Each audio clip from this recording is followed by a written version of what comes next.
వినిభక్తి ప్రేక్షకులందరికీ నమస్కారం. ప్రస్తుతం మనతో ఉన్నారు ప్రముఖ ఆధ్యాత్మికవేత్త, జ్యోతిష్య పండితులు, దత్తాత్రేయ గణపతి ఉపాసకులు మరియు అమ్మవారి సేవకులు బ్రహ్మశ్రీ మురళీధర్ శర్మ గురువు గారు ఉన్నారు. మాట్లాడదాం. నమస్కారం గురుగారు. మహాదేవ శ్రీమాత్రే నమః. గురుగారు, చాలా సందర్భాల్లో ప్రతి మనిషికి ఎదురయ్యే సమస్య, జీవితం అంతా అయిపోయింది, రోడ్డు మీద పడిపోయాము, దిక్కు తోచని పరిస్థితి, ఏమీ లేదు, జీవితం అంతా అయిపోయిందనే పరిస్థితి ప్రతి ఒక్కరి లైఫ్ లో ఏదో ఒక టైంలో ఖచ్చితంగా పలకరిస్తుంది. ఆ ఫేస్ అనేది దాని నుంచి బయటపడితే నెక్స్ట్ లెవెల్ ఉంటుంది లైఫ్. కానీ ఆ పరిస్థితిని తట్టుకోవడం అంత ఈజీ కాదు గురువుగారు.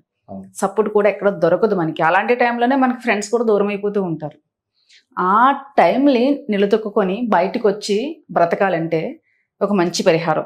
మీ మాటలతో ఎలాగో ఇన్స్టెంట్ ఎనర్జీ వస్తుంది, మోటివేషనల్ గా కూడా మీరు మాట్లాడతారు కాబట్టి ఆ ఎనర్జీతో పాటు ఒక దారి, ఒక పరిహారం అనేది ఖచ్చితంగా ఎవరైతే ఇలాంటి పరిస్థితిని ఫేస్ చేసి ఎవరితో చెప్పుకోలేకపోతున్నారో, సతమతం అవుతున్నారో, లోపల కృంగిపోతున్నారో, సూసైడ్ దాకా వెళ్దాం అనుకుంటున్నారో, అలాంటి వాళ్ళకి ఖచ్చితంగా ఒక శాస్త్రపరంగా మంచి పరిహారం మీ నుంచి గురువుగారు. పరిహారం అనేటువంటిది నేను ఈ వీడియోలో చెప్పను. చెప్పరా? నా జీవితంలో జరిగినటువంటి సంఘటనలు నేను చెప్తాను. ఇదే పరిహారం నా నిజ జీవితంలో. ఎందుకంటే మరీ అంతటి పరిస్థితి, దిక్కుతోచని పరిస్థితి అనేటువంటిది లేదు. కానీ కొంత నేను నమ్మినటువంటి వ్యక్తులు కావచ్చును, కొంత మన అనుకునేటువంటి వారు కావచ్చును, వారి నుండి మనకు అరే ఇతని నోటి నుండి నా గురించి నెగిటివ్గా చెప్పాడా, రోజు తెలిసే వ్యక్తి కదా, నేను ఎంతో నమ్మిన వ్యక్తి కదా, ఇతను నా గురించి ఎందుకు బ్యాడ్గా చెప్పాడు? మీకే జరిగిందా? నాకు అర్థం కాదు. అదే చెప్తున్నా. సో అంటే నేనేమనుకోలేదు. ఇప్పుడు మనము ఎప్పుడైనా కూడా దేనిని, ఇప్పుడు ఒక చెట్టుకు నీళ్లు పోస్తే ఏమవుతుంది? అది పెరుగుతుంది, అభివృద్ధి అవుతుంది. మంచి అంతే, చెడు అంతే నా ఆలోచన ప్రకారం. ఫస్ట్ మనిషి అనేటువంటి వాడు ఖాళీగా ఉండదు. వాడు ఎవ్వరైనా కానీ నువ్వు ఎప్పుడైతే ఖాళీగా ఉన్నావో నీ బుర్ర ఖరాబ్ అవుతుంది, ఆలోచన అనేటువంటిది స్టార్ట్ అవుతుంది, పిచ్చి పిచ్చి ఆలోచన వస్తాయి. మామూలుగా అది నీ సముద్రపు అలలు ఏ విధంగానైతే వస్తాయో, ఏ విధంగానైతే ఉంటాయో, ఆ విధమైనటువంటి ఆలోచన విధానాలు మారిపోతుంటాయి. పని లేని గొడవలు. ఇప్పుడు నీ బాధ చెప్పుకోవడానికి, లైక్ అంటే ఉదాహరణ, మీ బాధ చెప్పుకోవడానికి నాకు ఫోన్ చేశాను, మీ బాధ నేను విన్నా, ఇది నేను చేసిన తప్పే అయితే అంటే ఉదాహరణ చెప్తున్నా. అర్థమైంది కదా? ఇప్పుడు నీ బాధ నేను ఇన్న సందర్భంలో ఫలానా వ్యక్తి ఇద్దరు మాట్లాడుకున్నారు అంటే నీ బాధ మాత్రం నువ్వు చెప్పినావు, కానీ ప్రపంచం వీళ్ళిద్దరు మాట్లాడుకున్నారు. ఓకే, సో ఇలాంటి సిచ్యువేషన్స్ కూడా జరుగుతాయి. Be careful. ఎవరిని నమ్మే పరిస్థితి లేదు. ఎంతటి దౌర్భాగ్యం అయిపోయింది అంటే, నమ్మి జీవితాన్ని నాశనం చేసుకున్న వాళ్ళు కూడా ఎంతో మంది ఉన్నారు. రిలీజ్గా ఇప్పుడు అవును, వాస్తవం. మనిషిని నమ్మి ఎలాంటి పరిస్థితి అయిపోయింది అంటే, చూడడానికి బంధువులు రాబంధుల కంటే డేంజర్. ఈ మాట నేను చెప్పకూడదు, వాస్తవమే గురువు. రెండవది, మనతో వండుకుంటూ మనకు వెన్నుపోటు పొడిచేటువంటి వారు ఉంటారు.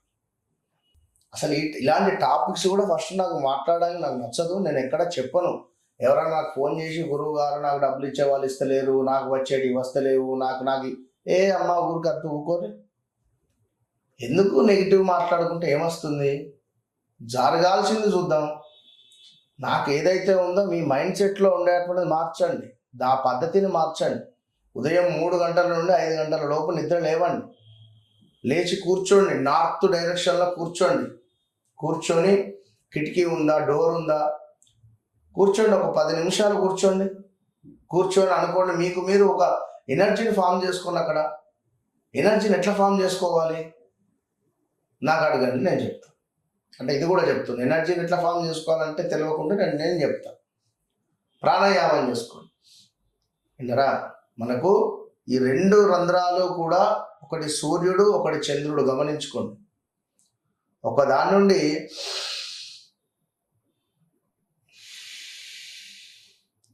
సూర్య చంద్రులు వీరిద్దరూ కూడా మన యొక్క ముక్కులో అంటే మన దానికి సంబంధించినటువంటి పరిస్థితి.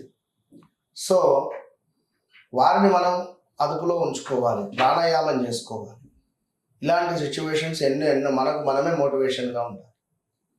సో కనుక ఎందుకంటే చూడడానికి అదేదో మన శాస్త్రం ఉండే ఫలానా వ్యక్తి మావాడే, మాకు బాగా తెలిసినటువంటి వారే అని చెప్పి అంటారు. వెంకటేశ్వరును మహేష్ బాబు సినిమా సీతమ్మల చెట్ల అలా ఒక వివాహ సందర్భంలో ఒక ఆయన వస్తాడు కదా, ఒరే ఏం చేస్తున్నారు అబ్బాయి అంటే ఖాళీ అంటే రా నువ్వు హైదరాబాద్ రానికి ఎందుకు నేను జాబ్ పెట్టిస్తాను. అవును, చాలా సేపు వెయిట్ చేపించి వెళ్ళిపోతాడు. అవును, అక్కడి పోయిన తర్వాత వాళ్ళు ఎంతో వెయిటింగ్ చేసి వెయిటింగ్ లో పెడతారు. అలాంటి మనుషులు చాలా మంది ఉంటారు గురుగారు. ఒకరికి ఏది లేదో అది అడిగి బాధ పెట్టే వాళ్ళు చాలా మంది ఉంటారు. అది ఇంకా చాలా తప్పు. అవును, ప్లస్ ఒకడు ఒక పొజిషన్ లో ఉన్నాడు, ఒకడు ఒక స్థానంలో ఉన్నాడు అంటే కూడా ఓర్వలేని నా కొడుకులు కూడా ఉన్నారు. నేను ఈ మాట అనద్దు కానీ చెప్తున్నా కదా. అయ్యో వాస్తవం కదా గురుగారు. ఎందుకంటే మన ఇంట్లో మన గురించి నెగిటివ్ గా మాట్లాడాల్సిన అవసరం ఏంది? దేనికి మాట్లాడతారు? రీసెంట్ గా పాపం ఒక ఆయన ఒక మంచి పొజిషన్ లో ఉన్నాడు అంటే ఒక ఆయుర్వేదిక్ రిలేటెడ్ తన బాధ చెప్పుకున్నాడు. నాకు మస్తు బాధ అనిపించింది. ఒకటే చెప్తున్నా నేను, ఒక అద్భుతమైనటువంటి పరిహారం ఏంటి అంటే మన ఇల్లు మన కుటుంబం ఇంతే, ఎక్కడికి పోవద్దు. పోయినామా ఒక గంట సేపు ఉన్నామా వచ్చినాం, అంత మించి ఎవ్వరికి టైం ఇవ్వద్దు, మాట్లాడాల్సిన అవసరం లేదు. మీ ప్రపంచం మీరే. కనుక దిక్కుతోచని పరిస్థితులలో ఉన్నప్పుడు ఫస్ట్ పోవాల్సింది పూరి జగన్నాథ్ టెంపుల్. నాకు ఏ రిజల్ట్ వస్తలేదు, నాకు అసలు చాలా ఇబ్బందుల పాలవుతున్నాను, నాకు అసలు ఎలాంటి పరిస్థితి కానీ ఎలాంటి రిజల్ట్ కానీ లైక్ అంటే నేను ఏ పని అనుకున్నా కూడా నాకు ముందుకు వెళుతలేదు అని అనుకునేటువంటి సందర్భాలలో ముందు వీరు వెళ్ళవలసింది ఏమిటయ్యా అంటే పూరి జగన్నాథ్ టెంపుల్. ఇక్కడికి వెళ్ళండి, దర్శనం చేసుకోండి, రండి. అద్భుతము ఏంటిది అనేది మీకు కనబడుతుంది. రెండవది తప్పకుండా కూడా కామాఖ్య అమ్మవారిని కూడా దర్శించండి. ఈ టెంపుల్కి వెళ్ళొచ్చినా కూడా అప్పు చేసైనా వండి అంటే చెప్తున్నాను, మీ జీవితాలు మారుతాయి. ఒకటి కామాఖ్య, రెండవది పూరి, మూడవది వచ్చేసి మనకు కేదార్నాథ్. ఈ యొక్క కేదార్నాథ్ అనేటువంటిది మోస్ట్ పవర్ఫుల్. ఈ 3 ప్లేసులలోకి ఎక్కడికి వెళ్ళినా మీకు ఒక శుభం అనేటువంటిది కలుగుతుంది ఖచ్చితంగా. నాకు నా జాతక రీత్యా జరిగింది. ఎలాంటి సిచ్యువేషన్స్లో అంటే అమ్మవారి దయ వల్ల నాకు అలాంటి ఏది కాలేదు, కానీ చెప్తున్నా 6th సెన్స్ అర్థమైపోతుంది నాకు జరిగేటువంటి పరిస్థితి కానీ ఏంది అనేటువంటి. సో పిలుస్తుంది అమ్మవారు, 100% వెళ్ళిపోతారు. ఒకనొక సందర్భంలో కంప్లీట్గా పౌర్ణమి రోజు కానీ ఏదన్నా కూడా అంటే మీదికి వచ్చేస్తుంది. అంటే జనరల్గా చెప్తుంది ఏదైనా ఉన్నా కూడా మనకు పరిస్థితి ఏం జరగబోతున్నది ఏంది అనేటువంటిది కొన్ని సందర్భాలలో అమ్మవారు ఉపాసకులు కాబట్టి సాధ్యమవుతుంది. ఇన్ని రోజులు ఆగాలి అంటే అన్ని రోజులు అక్కడ టైం ఇస్తా అంతే. కనుక అంటే కొందరిని మనం ఇబ్బంది పెట్టద్దు. సో ఇప్పుడు నేను బాధపడ్డా లేదా నా మనసు బాధపడ్డది కావచ్చు, నేను ఉపాసన చేసేది ఎందుకు ఊరుకుంటుంది? తల్లి ఎందుకు ఊరుకుంటుంది? కొడుకునంటే ఊరుకుంటుందా?